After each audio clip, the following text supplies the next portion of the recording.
clair de la lune, mon ami Pierrot, prête-moi ta plume pour écrire un mot. Ma chandelle est morte, je n'ai plus de feu.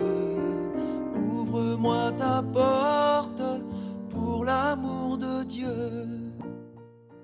Voilà, je suppose que vous l'avez écouté en chantonnant. Il y a pléthore de versions. Là par exemple, pléthore, je ne sais absolument pas ce que ça veut dire, mais je trouve que c'était bien dans le ton. En gros, il faut savoir qu'il y a dans la version originale de la comptine, il ne cherchait pas une plume, mais de la lume. Au clair de la lune, Pierrot répondit: je n'ai pas de plume, je suis dans mon lit. Va chez la voisine, je crois qu'elle y est, car dans sa cuisine, on bat le briquet. C'est une vraie commerce, Pierrot. Ou alors, il devait se palucher en matant la voisine. C'est pas dit. Au clair de la lune, l'aimable Lubin frappe chez la brune, elle répond soudain. Qui frappe de la sorte, il dit à son tour: ouvrez votre porte pour le Dieu d'amour. Deux informations d'une extrême importance. Il y a un Lubin et la voisine est brune. Au clair de la lune, on n'y voit qu'un peu. On cherche à la plume, on cherche à le feu. En cherchant de la sorte, qui sait ce qu'on trouva? Mais je sais que la porte sur eux se ferma. J'ai l'impression que ce Pierrot, c'est style de mec, j'ai rien fait, j'ai rien vu. Je vais tenter de vous retranscrire avec mes mots cette comptine. Au début, Pierrot dit au mec: j'ai pas de plume. Casse-toi de là, va emmerder la voisine. Elle s'occupera de ta chandelle, moi j'ai autre chose à foutre. Certainement que l'autre naïf ami Pierrot avait eu la faiblesse d'ouvrir la porte au mec une fois, et que cette expérience lui avait laissé un goût amer dans la bouche. Ou alors, le Lubin en avait profité pour lui déboîter le caisson, notre ami Pierrot. Excusez-moi, mais à un moment donné, appelons un chat, Sperlipopette. Si tu décodes un peu le truc, notre aimable Lubin, l'envoyé de Dieu là, c'est ni plus ni moins qu'il y a moins de dépravés qui cherchent à réanimer sa chandelle morte. Bon ok, je suis désolé d'avoir pété l'ambiance, on est bien obligé d'avouer qu'à l'époque c'était pas facile non plus de draguer. De nos jours en discothèque, c'est quand même beaucoup plus simple de faire des rencontres. Je vous donne un exemple. Bonsoir mademoiselle, je vous trouve ravissante, puis-je vous offrir un verre? Et elle tout naturellement va te répondre: mais vas-y dégage là, tu m'as pris pour une pute ou quoi? Mais pas du tout. À aucun moment je n'avais envisagé une quelconque rémunération. Bon, ok, c'est pas un bon exemple. Quand on voulait conclure en discothèque, c'était quand même un peu plus sportif que maintenant. On n'avait pas d'appli, rien. Avec les applis, c'est quand même plus facile. Tu envoies une aubergine, elle te répond qu'une pêche, si tu as de la chance. Le fruit, la pêche. Bien sûr, pas une pêche qu'elle vient de poser. C'était comme moi. Bref, voilà encore, c'est un mauvais exemple.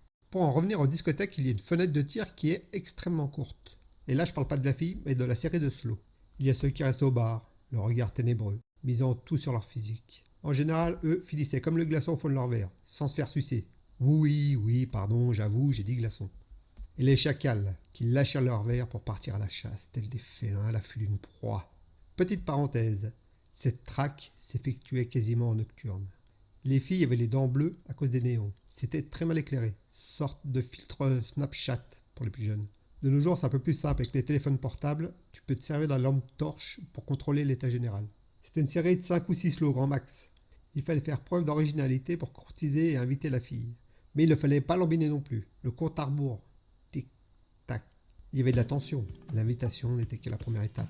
Ensuite, il y avait la danse. Une sorte de speed dating où tu pouvais te faire gicler par la fille dès la fin du premier slow, voire gifler en plein milieu du premier.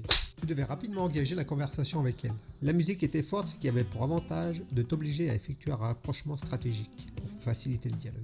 Un autre avantage du slow, c'est que tu pouvais toucher le matos. Et que pendant que tu tournes, ça te permet de voir les points potentiels, en cas de recalage.